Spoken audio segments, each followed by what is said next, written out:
बहुत से स्टूडेंट्स की तरफ से ये रिक्वेस्ट आई है कि उनको एमसीक्यूज़ के आंसर्स तो मिल जाते हैं, लेकिन उन आंसर्स को अंडरस्टैंड करने में काफ़ी प्रॉब्लम होती है। तो उन आंसर्स के सॉल्यूशंस के साथ उनकी एक्सप्लेनेशन भी प्रोवाइड की जाए। तो ये सीरीज़ आपके लिए, जिसके अंदर आपको सॉल्व एमसीक्यूज़ के साथ साथ इजी एक्सप्लेनेशन भी दी जा रही है, ताकि आप आंसर्स को इजीली अंडरस्टैंड कर सकें। और आज के इस ट्यूटोरियल के अंदर आपको MKT 624 ब्रांड मैनेजमेंट के मिड टर्म की प्रिपरेशन के लिए सॉल्व एमसीक्यूज़ करवाए जा रहे हैं इजी एक्सप्लेनेशन के साथ। तो शुरू करते हैं आज के इस ट्यूटोरियल को। सबसे पहले, क्या brand is best defined as, एक ब्रांड को बेहतर तौर पर डिफाइन किया जाता है इनमें से किसके तौर पे? A term, name, a name, term और सिंबल आइडेंटिफाइंग अ सेलर। कोई भी एक नाम होता है, ब्रांड टर्म होती है या सिंबल जो कि आइडेंटिफाई करता है एक सेलर को या एक सेलर की जो प्रोडक्ट है उसको। So a brand is a unique name, symbol और design that identifies and differentiate a seller's product in the market. एक ब्रांड जो है वो यूनिक नेम है, सिंबल भी हो सकता है या डिज़ाइन, जो कि आइडेंटिफाई भी करता है, डिफ्रेंशिएट करता है, फ़र्क वाजे करता है एक सेलर की जो प्रोडक्ट होती है उसका मार्केट के अंदर। So branding mainly helps in, branding जो है वो मेनली तौर पर हेल्प करती है इनमें से किसके अंदर? प्रोडक्ट डिफ्रेंसिएशन, प्रोडक्ट का जो फ़र्क वाजे करना है उसके अंदर। So branding creates a unique identity that distinguishes a product from competitor. Branding जो है वो क्रिएट करती है यूनिक आइडेंटिटी, जो कि फ़र्क वाजे करती है एक प्रोडक्ट की कॉम्पिटिटर्स के मुकाबले में। Now a strong brand creates, एक स्ट्रॉन्ग ब्रांड क्रिएट करती है इनमें से क्या है? कस्टमर लॉयल्टी को। So strong brand build trust and emotional connection which leads to customer loyalty. Strong brand जो है वो बिल्ड भी करती है ट्रस्ट भी और इमोशनल कनेक्शन, और उससे कस्टमर लॉयल्टी आती है। So branding is a part of, branding हिस्सा इनमें से किसका? मार्केटिंग स्ट्रेटजी का। So branding is a core component of marketing strategy use to position and differentiate products. Branding जो वो कोर कंपोनेंट है मार्केटिंग स्ट्रेटजी का, जिसके जरिए पोजीशन किया जाता है, फ़र्कवाजी किया जाता है जो प्रोडक्ट्स होती हैं उनका। और उसके बाद ये brand equity refers to, brand equity से मुराद इनमें से क्या है? Value of brand in consumer mind, value जो होती है ब्रांड की कंज्यूमर माइंड में। So brand equity is the added value of brand name gives to a product in the customer perception. Brand equity जो है वो एडेड वैल्यू जो कि एक ब्रांड नेम देता है प्रोडक्ट को कस्टमर के जो परसेप्शन होता है उसमें। अब ये कि ब्रांड मैनिफेस्टेशन मींस, ब्रांड का यानी कि ज़ाहिर होना, इसका क्या मतलब है? वो ये कि how brand is express visually and emotionally, किस तरीके से ब्रांड को का इजहार किया जाता है विजुअली भी और emotionally. So brand manifestation refer to how a brand is expressed through visual emotions and experiences. इससे मुराद यानी कि क्या है कि कैसे ब्रांड का इजहार किया जाता है।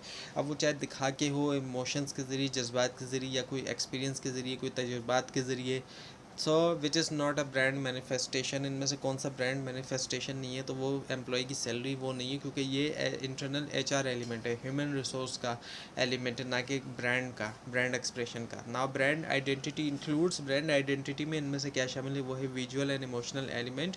So brand identity includes logos, colour, design and emotional learning meaning. Actually इसमें ब्रांड आइडेंटिटी में लोगो भी है, कलर है, डिज़ाइन है, इमोशनल मीनिंग भी आ जाते हैं।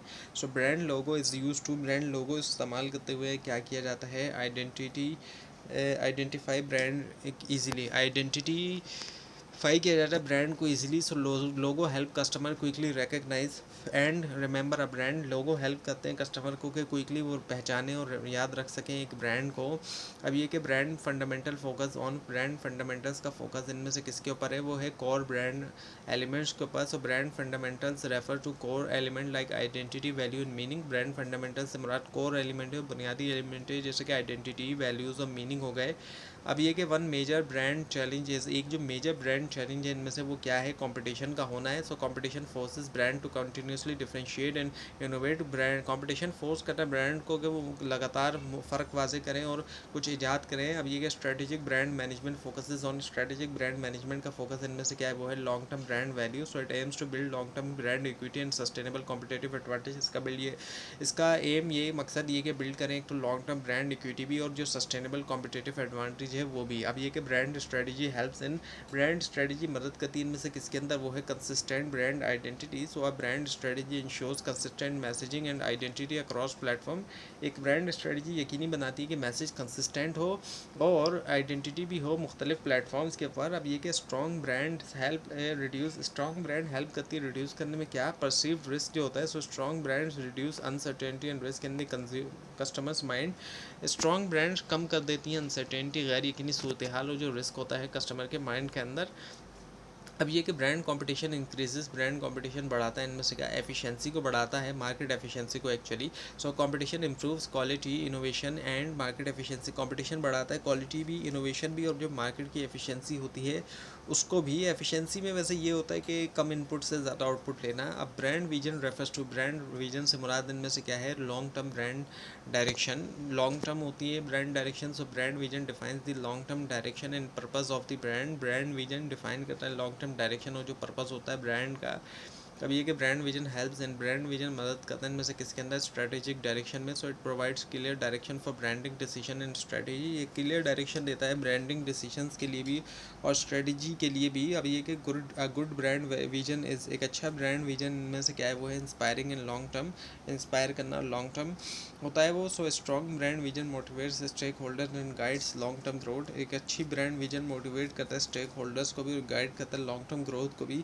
अब ये कि brand vision is created by, brand vision को क्रिएट करता है कौन, management. So top management develops the brand vision, top management he develop करती है ब्रांड विजन को।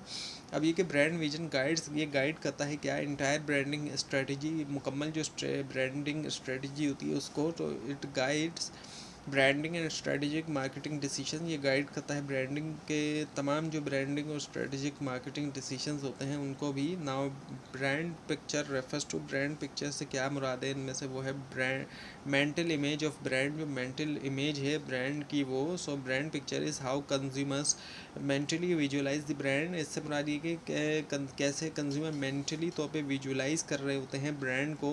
अब ये कि brand persona is, brand persona इनमें से क्या है, ह्यूमन पर्सनैलिटी ऑफ ब्रांड, जो ह्यूमन पर्सनैलिटी है ब्रांड की। So brand persona gives human like traits to a brand, brand persona देता है इंसानों की तरह ट्रेड्स जो एक ब्रांड को।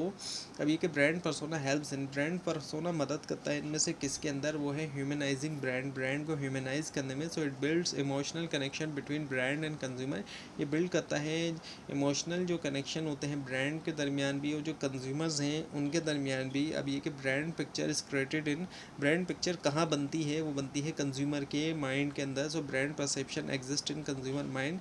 अब ये जो है वो कंज्यूमर के माइंड के अंदर मौजूद होता है ब्रांड परसेप्शन। अब ये क्या, strong brand persona leads to, strong brand पर्सोने से क्या होता है, इमोशनल कनेक्शन बनता है। So it strengthen emotional bonding and brand loyalty, ये जो मजबूत करता है इमोशनल बॉन्डिंग भी और ब्रांड लॉयल्टी भी। अब ये कि ब्रांड कॉन्ट्रैक्ट जो है, अब इसमें हम देखें तो ब्रांड कॉन्ट्रैक्ट रेफर्स टू, इससे मुराद ब्रांड कॉन्ट्रैक्ट से मुराद क्या है, promise between brand and customer, customer और ब्रांड के दरमियान जो प्रॉमिस है। तो ये जो है क्या है, इम्प्लिसिट प्रॉमिस होती है जो कि एक ब्रांड करती है कस्टमर से उसकी क्वालिटी के बारे में, ब्रांड की क्वालिटी, वैल्यू और एक्सपीरियंस के बारे में।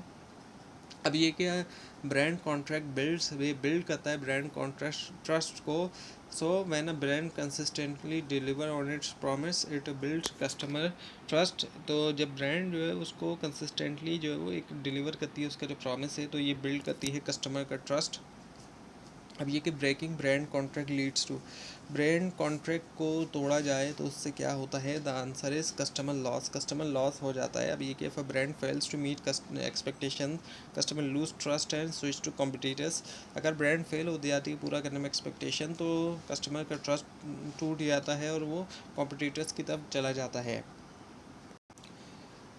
अब ये कि brand contract is based on, brand contract base करता है इनमें से किसके ऊपर, एक्सपेक्टेशंस के ऊपर करता है। So it is based on customer expectations regarding product performance and experience. अब ये बेस करता है कस्टमर की एक्सपेक्टेशन जो होती है प्रोडक्ट की परफॉर्मेंस के हवाले से और जो एक्सपीरियंस है उसके हवाले से।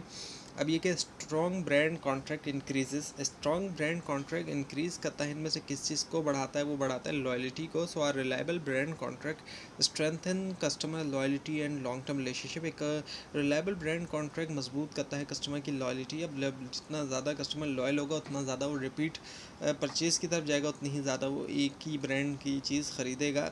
और लॉन्ग टर्म फिर रिलेशनशिप होता है काफ़ी लंबे सालों तक, कई सालों तक एक्चुअली। उसके बाद ये कि brand based customer model focuses on brand based customer model का फोकस है इनमें से क्या है, वो है customer brand relationship. So this model focuses on how customer interact and build relationship with brands. अब इस मॉडल का फोकस ये होता है कि कैसे कस्टमर इंटरेक्ट करता है और बिल्ड करता है रिलेशनशिप जो है ब्रांड्स के साथ। अब ये कि customer loyalty depends on, customer loyalty depend करती है इनमें से किसके ऊपर, ब्रांड परसेप्शन के ऊपर। So loyalty is driven by how customer perceives the brand value and identity. Brand loyalty जो है वो आती है यहाँ से कि कैसे कस्टमर परसीव करता है ब्रांड वैल्यू और आइडेंटिटी को। अब ये कि loyal customers are, loyal customer इनमें से क्या है, वो है रिपीट बायर्स होते हैं। सो loyal customers repeatedly by purchase the same brand over time. Loyal customer repeatedly तौर पे परचेज करते हैं सेम ब्रांड जो है वक्त के साथ। अब ये कि brand value increases with, brand value जो है वो इंक्रीज़ होती है इनमें से किसके साथ, स्ट्रॉन्ग रिलेशनशिप के साथ। So strong customer relationship increases brand value and equity. Strong customer relationship बढ़ाता है ब्रांड वैल्यू भी और इक्विटी भी। अब ये कि customer perception is influenced by, customer perception influence होता है इनमें से किससे, वो है branding. So branding strongly shapes how customer perceive a product और कंपनी।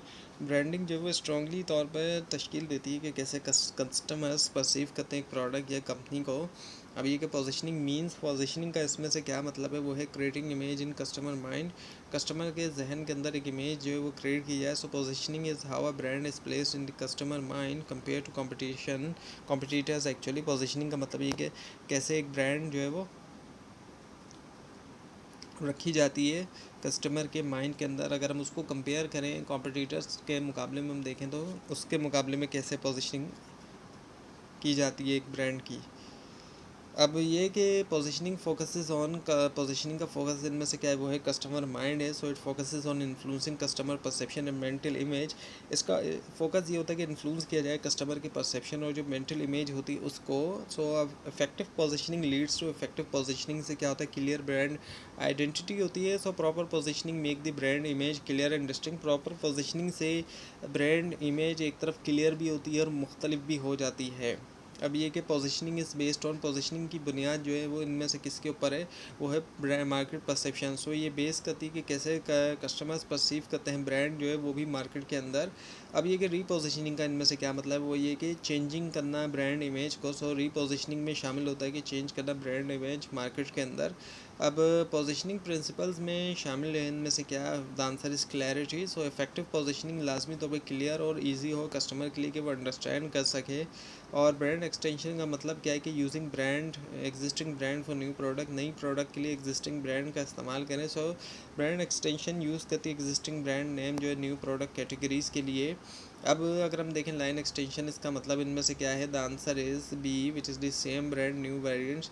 सेम ब्रांड होगी लेकिन वेरिएंट्स न्यू होंगे। सो लाइन एक्सटेंशन इंट्रोड्यूस करती है नए वेरिएशन सेम ब्रांड नेम के अंडर में। और फिर ये कि ब्रांड एक्सटेंशन जो है वो हेल्प करती है इनमें से किसके अंदर, इंक्रीज़ करने में जो ब्रांड वैल्यू होती है। सो ये लेवरेज करती है एग्जिस्टिंग ब्रांड इक्विटी ताकि इंक्रीज़ करे ओवरऑल ब्रांड वैल्यू को। Now line extension is less risky because line extension come risky है क्योंकि एग्जिस्टिंग ब्रांड नेम यूज़ होता है। So using N establish brand name reduces risk and increases acceptance है। Use करना establish brand name come कर risk को कम करता है और एक्सेप्टेंस को बढ़ाता है। अब ये कि ब्रांडिंग क्रेडिट्स, ब्रांडिंग जो है वो क्रिएट करता है क्या, इनमें से आइडेंटिटी को। So branding creates a unique identity for a product और कंपनी। ब्रांडिंग जो वो क्रिएट करती है यूनिक आइडेंटिटी एक प्रोडक्ट के लिए या कंपनी के लिए भी। अब ये कि strong brand reduce, strong brands जो है वो रिड्यूस करती हैं इनमें से क्या, रिस्क को। Strong brand reduce perceive risk in buying condition, strong brand risk को कम कर देती है बाइंग डिसीजंस के अंदर। अब ये कि brand equity is, brand equity इनमें से क्या है, वो है brand value. So brand equity is the value a brand adds to a product in customer perception. Brand equity जो है वो वैल्यू होती है जो कि एक ब्रांड ऐड करती है प्रोडक्ट के अंदर कस्टमर के परसेप्शन में। अब ये कि positioning is important for, positioning ज़रूरी है इनमें से किसके लिए, वो है डिफ्रेंसिएशन के लिए। So positioning helps a brand stand out from competitors. Positioning help करती है एक ब्रांड को कि वो स्टैंड आउट कर सके कॉम्पिटिटर्स में। अब क्योंकि बहुत बड़ा कंपटीशन है आज के दौर में, हम देखते हैं कि ब्रांड्स के दरमियान भी कंपटीशन है, तो उसमें स्टैंड आउट होने के लिए एक ब्रांड अपनी एक पोजीशन बना सके तो उसके लिए क्या होता है कि पोजीशनिंग की जाती है। So main goal of branding is, main goal जो है ब्रांडिंग का इनमें से क्या है, प्रॉफिट थ्रू आइडेंटिटी, प्रॉफिट मुनाफा हासिल करें आइडेंटिटी के ज़रिए। So branding aims to generate profit by building a strong identity in customer relationship. Branding का एम ये है कि जनरेट करें प्रॉफिट बिल्ड करते हुए स्ट्रॉन्ग आइडेंटिटी, और जो कस्टमर रिलेशनशिप है वो। तो ये था आज का लेसन। आपको अगर इस बारे में कोई क्वेश्चन है, ख़ास तौर पर इसमें कोई मिस्टेक दिखाई दे, ज़रूर हाईलाइट कीजिए। और इस पूरी सीरीज़ को देखने के लिए और मिड टर्म और फाइनल टर्म एग्जाम्स की प्रिपरेशन के लिए इस चैनल को सब्सक्राइब कीजिए, बेल आइकन के ऊपर क्लिक कीजिए। Thanks for watching this video and best of luck.